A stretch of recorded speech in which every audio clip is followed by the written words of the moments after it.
right, so get this. What if you could actually, chat with a tree Yeah? or your houseplants Mm-hmm. or even like a whole field of corn?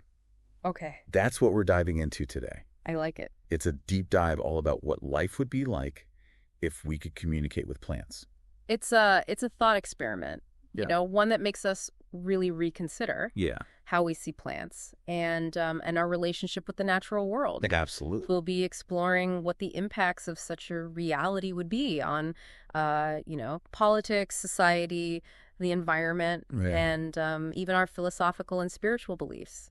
It's a bit of a mind bender to think about. It is. So, okay, let's jump right in.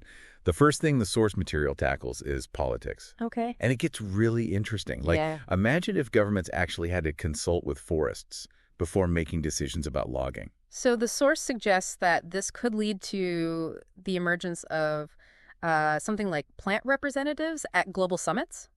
Oh, wow. Like a delegation of trees showing up at the UN. Yeah, exactly. Like the wild image. It's a striking image. Nations with, rich biodiversity could wield significant influence this way, Right? advocating for policies based on the direct feedback they're getting from their ecosystems. That makes sense. So it's not just about protecting the environment Right. in like a vague sense anymore. It's about responding to the direct appeals of the plants themselves. Precisely. And this concept extends beyond national borders. Oh, I see. Imagine countries collaborating on conservation efforts, Yeah. based on a shared understanding of the needs of a particular ecosystem that spans multiple countries. Mm-hmm. It could be a game changer for international cooperation on environmental issues. That's pretty huge. Okay, so we talked about the global political stage. Yeah. But let's bring it back down to Earth. How would this ability to communicate with plants change our daily lives? The source material sort of paints a picture where talking to your garden becomes as commonplace as checking the weather app. Yeah. Okay. So imagine your sunflower telling you exactly when it needs watering. Oh, that'd be amazing. Or your ferns giving you tips on how to keep them thriving. Okay, I'm already sold on this idea. Yeah. Goodbye, brown thumb. But it goes beyond just practical advice, right? Right. The source also mentions some pretty significant shifts in cultural traditions. Absolutely. Imagine weddings with blessings from ancient trees. Oh, wow. Yeah.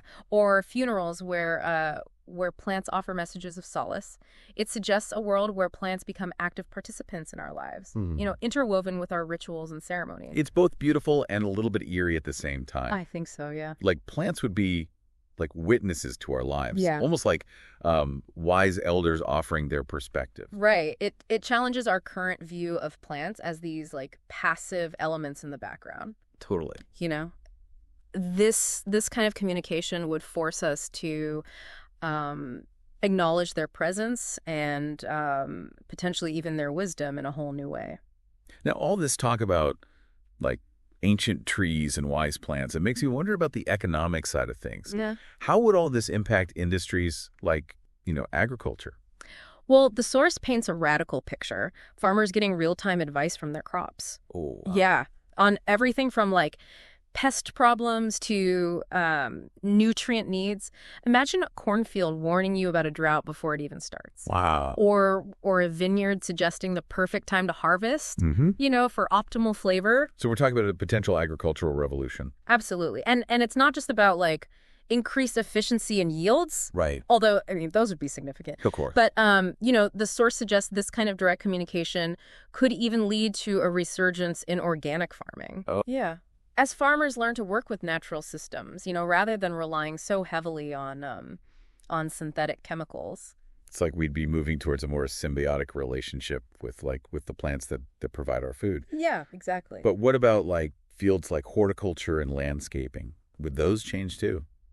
Imagine designing gardens and parks in true collaboration with plants. Okay. Creating spaces that not only look beautiful, Yeah. but thrive because they meet the specific needs of their inhabitants. Yeah. It would change the way we think about green spaces. So instead of imposing our designs on nature, we'd be working with it. Exactly. That's a pretty profound shift in perspective. Yeah, it is. But speaking of big shifts, we can't ignore the environmental implications. Of course. I mean, could talking to plants actually help us tackle issues like climate change? The source suggests that plants could become our most powerful allies in conservation efforts. Imagine endangered species being able to tell us exactly what they need to survive. Wow. Yeah, or ecosystems becoming like self-reporting systems, warning us about droughts or pollution Oh, wow. before things get too dire. It's like the planet itself would have a voice telling us what's wrong and how to fix it. Yeah, That's wild. It would certainly change the way we approach conservation. yeah. But you mentioned climate change. How could plants help us with that specifically? So think about it. Plants are masters of carbon absorption. Right. Imagine being able to tap into their knowledge directly, understanding how different species and ecosystems contribute to carbon sequestration. Right. This could revolutionize our approach to reforestation, land management, and even carbon capture technologies. So we could actually learn from plants how to better manage our impact on the planet. Yes, exactly. It's like they hold the key to unlocking solutions that we haven't even thought of yet. It's a powerful idea, isn't it? And it challenges our assumptions about where solutions come from. Perhaps the answers to some of our biggest challenges lie not in, further technological advancements, but in a deeper understanding of the natural world. Yeah. And a willingness to learn from it. Absolutely. Yeah. You're right. We've been talking a lot about the benefits for humans. Mm-hmm. But what about what we could learn about plant life? Yeah. Like, do the sources offer any insights into how this communication might actually work? Yeah, that's where things get really interesting. Okay. The sources dive into some potential mechanisms of plant communication, suggesting it could involve a combination of chemical signals, electrical impulses, and even mycorrhizal networks. Wait, hold on. Mycorrhizal networks. Yeah, those underground fungal connections that allow trees to communicate with each other. So it's like a whole hidden internet beneath our feet. Exactly. That's crazy. It's a reminder of, just how much we still don't know about the natural world. Right. And the complex ways that organisms interact. Yeah. And if we could tap into those networks, Yeah. imagine the insights we could gain into the lives of plants. Right. Their social structures, their strategies for survival, Mm-hmm. their responses to environmental change. It's like opening a window into a whole new world. Yeah. Like a secret society of plants that we've been oblivious to all along. I like that, yeah. And decoding that communication. Yeah. I mean, that wouldn't be easy. Right. The sources, they emphasize the need for sophisticated technology, Sure. perhaps even, AI algorithms, Yeah. to help us interpret those subtle signals. Mm. The chemical nuances, the electrical pulses that plants use to convey information. So it's not like we'd suddenly be able to have like casual conversations with our houseplants. Right. Yeah. It might be more like deciphering a complex code, I see. looking for patterns, understanding the context, and being careful not to misinterpret signals or project our own assumptions onto what we're observing. Right. That makes sense. Yeah. It's a reminder that even with the aid of technology, Mm-hmm. this kind of communication would require like careful observation, patience, Yes. and a willingness to learn from the plants themselves. Absolutely. Okay, so we've covered the potential mechanisms. Yeah. But the sources also touch on some of the challenges Right. in interpreting plant communication, right? Absolutely. One challenge is just the sheer complexity of plant communication networks. It's not just, one plant talking to another. Right. It's a whole web of interactions, like a symphony of signals. Wow. This constant exchange of information between, countless organisms. So how do we even begin to make sense of that?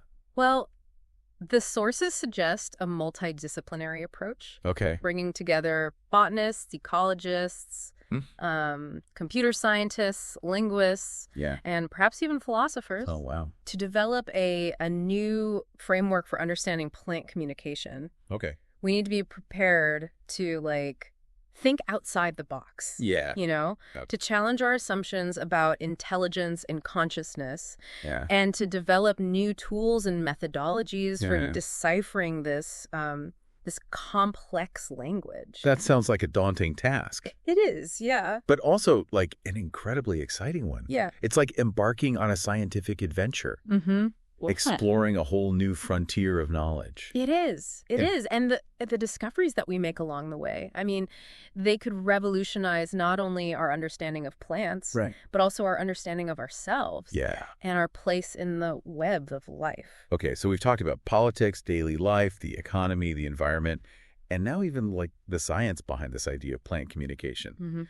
But the sources also delve into some deeper territory. Exploring the philosophical and spiritual implications of being able to talk to plants. This is where things get really interesting for me. It's where the thought experiment really starts to challenge like our fundamental assumptions about the world. You know?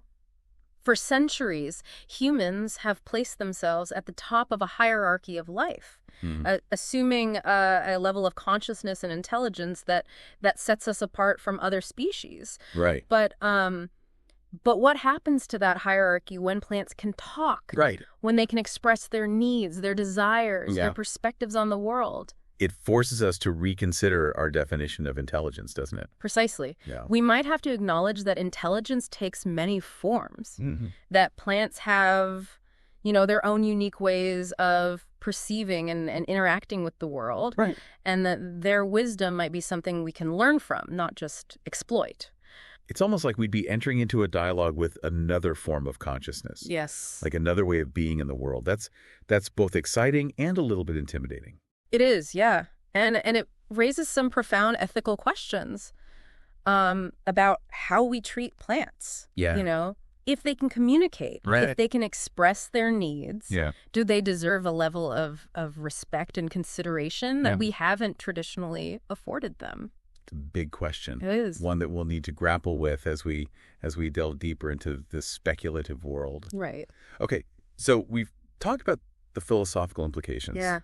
But the sources also explore the spiritual side of things, right? Yes.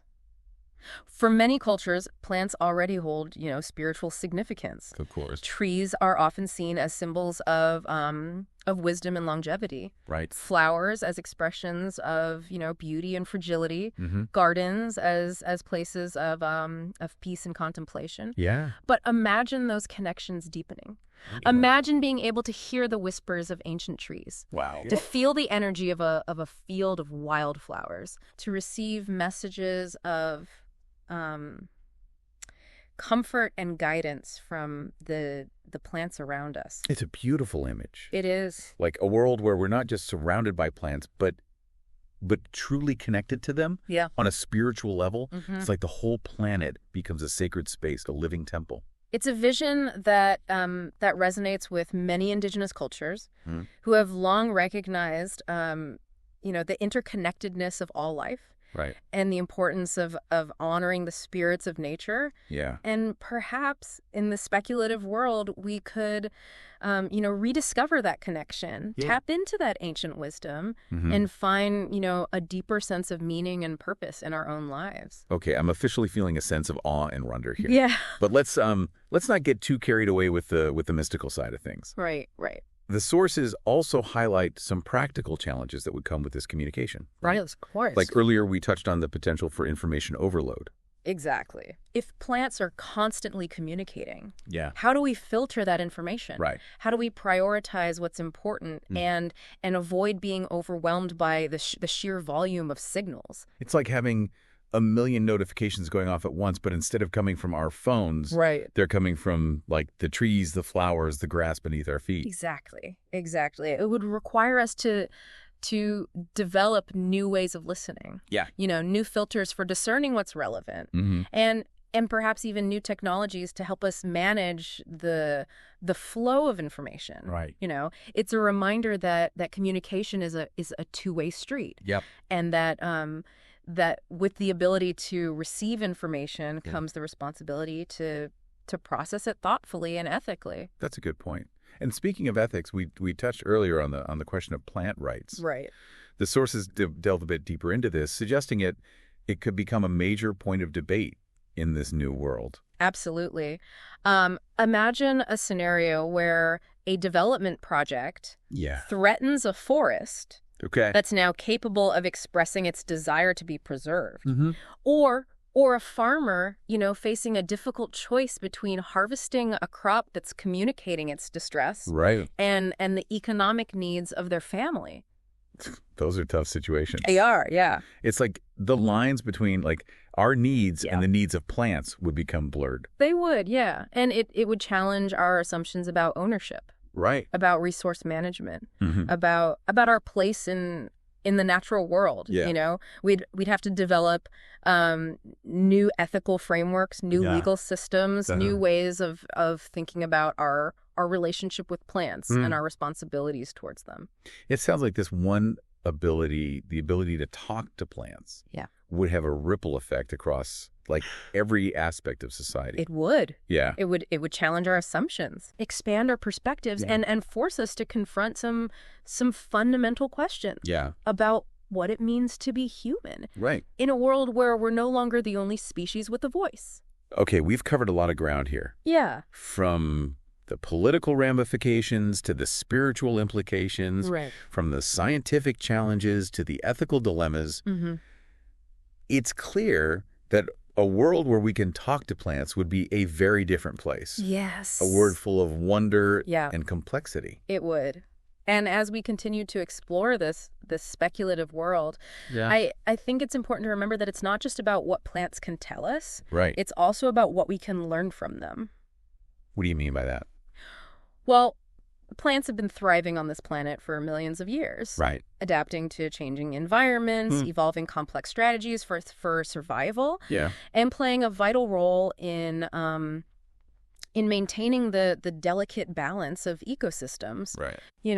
They have a lot to teach us about resilience, about adaptation, about cooperation, about the interconnectedness of all life. It's like they hold a blueprint for sustainable living that we've only just begun to decipher. Exactly. Yeah. And by listening to their voices, by understanding their needs, by observing their interactions, we might just unlock the secrets to creating a more sustainable and harmonious future for ourselves and for the planet. It's a powerful thought. Yeah. But learning from plants requires more than just understanding their language. Right. It requires a shift in perspective. Yes. Like a willingness to see the world through their eyes, so to speak. It requires, humility, a willingness to step back from our anthropocentric viewpoint and acknowledge that we might not have all the answers. And it requires curiosity, a genuine desire to understand the world from a different perspective. Right.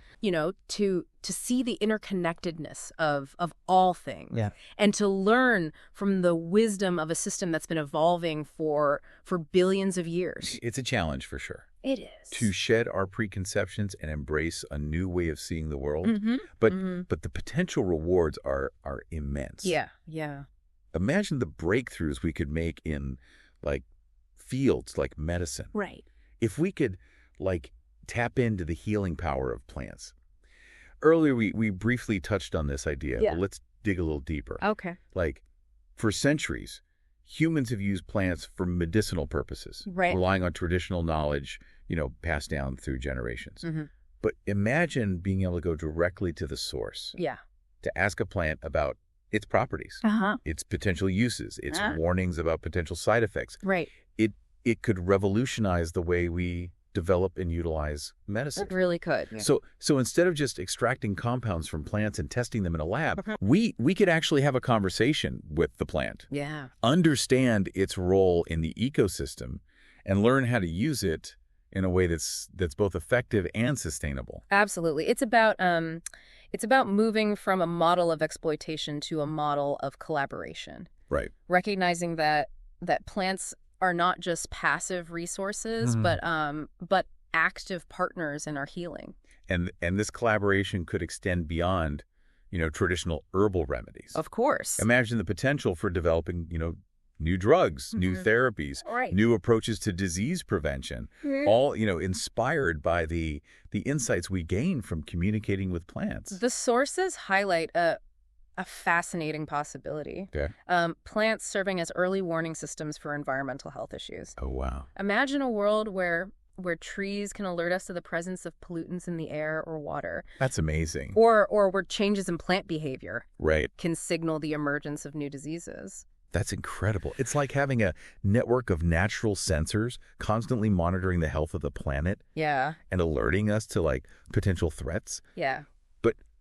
But this idea of plants as sentinels, Yeah. it also raises some ethical questions, doesn't it? It does. Like, if plants can warn us about danger, yeah. do we have a responsibility to protect them in return? It's a question that, gets to the heart of the ethical challenges that Right. that we'll face in this new world. Yeah. We've already talked about plant rights. Right. And the need to balance human needs with plant autonomy. Yeah. But this idea of plants as protectors adds like another layer of complexity. Yeah. If we're relying on plants to warn us about danger, Right. we have a moral obligation to ensure their well-being. It's a reminder that with the ability to communicate comes a responsibility to listen, Of course. to understand, Yeah. and to act in a way that honors the interconnectedness of all life. And speaking of interconnectedness, the sources suggest that this ability to talk to plants Yeah. could also have a profound impact Right. on our understanding of consciousness itself. Yeah. For centuries, Western philosophy has struggled with the mind-body problem. Okay. The question of how consciousness arises from matter. Right. But imagine a world where we can communicate with beings that are, clearly alive. Yeah. That respond to stimuli, Yeah. that exhibit complex behaviors, yet lack the kind of centralized nervous system that we associate with consciousness. It would challenge our very definition of what it means to be conscious, wouldn't it? It would, yeah. Like it could force us to acknowledge that consciousness might not be limited to, beings with brains like ours. Right. That it might exist in other forms, in other realms of life. Yeah. Perhaps even in the planet itself. It's a mind-bending concept, isn't it? It is. And it opens up a whole new realm of philosophical inquiry. What is the nature of consciousness? Right. How does it manifest in different forms of life? What can we learn from the consciousness of plants? Yeah. How might our understanding of consciousness evolve Right. as we deepen our communication with the natural world? It's enough to make your head spin. It is. But it's also incredibly exciting. Yes. It's like we're on the verge of a scientific and philosophical revolution, one that could fundamentally change our understanding of ourselves, Right. our place in the universe, and the nature of reality itself. And this revolution wouldn't be confined to like the realms of science and philosophy. Right. It could have a profound impact on our art, our literature, our music, our spirituality, our entire culture. Imagine the stories we would tell. Yeah. The songs we would sing. Uh-huh. The paintings we would create, all inspired by this newfound understanding of the natural world and our connection to it. Imagine a world where children grow up learning the language of plants alongside their native tongue. Wow. Where gardens become not just places of beauty, but spaces for dialogue and contemplation. Where our cities are designed in harmony with the needs of both humans and plants. It's a beautiful vision, isn't it? It is, yeah. A world where the artificial boundaries between humanity and nature like dissolve, right? And we rediscover our place within the grand symphony of life. But as we've discussed, this journey won't be without its challenges. Of course, there will be ethical dilemmas, technological hurdles, and the constant risk of misinterpretation and misunderstanding. Yeah. But I believe the potential rewards far outweigh the risks. I agree. It's a journey worth taking. It is. A conversation worth having. And it all starts with a simple act of listening. Listening to the whispers of the wind through the leaves, the rustling of grass beneath our feet, the silent symphony of life that surrounds us. Listening with our hearts, with our minds, with all our senses open to the wisdom and the wonder of the plant kingdom. And who knows what secrets we might uncover, what mysteries we might unravel, what transformations we might undergo as we deepen our connection to the natural world. This has been an incredible journey. It has. Exploring the vast and mind-boggling possibilities of a world where people can talk to plants. We've touched upon the political, social, economic, environmental, philosophical, spiritual, and even like technological implications of this fascinating concept. Yeah. We've examined the potential benefits, the challenges, and the ethical considerations that would arise in such a world. But ultimately, I think that the most important takeaway is this. The ability to communicate with plants is not just like a scientific curiosity or technological feat. It's an invitation to a deeper understanding of ourselves, our place in the web of life, and the interconnectedness of all things. It's a reminder that the natural world is full of wonder, beauty, and wisdom. It is. Waiting to be discovered, if we're willing to listen. And as we conclude this deep dive, I want to leave you with one final thought. Okay. If you could talk to a plant today, what would you ask it? What would you want to learn from its ancient wisdom? Its silent resilience, its unique perspective on the world. Take a moment to reflect on that caution. And perhaps in the quiet contemplation of nature, you'll find the answers you seek.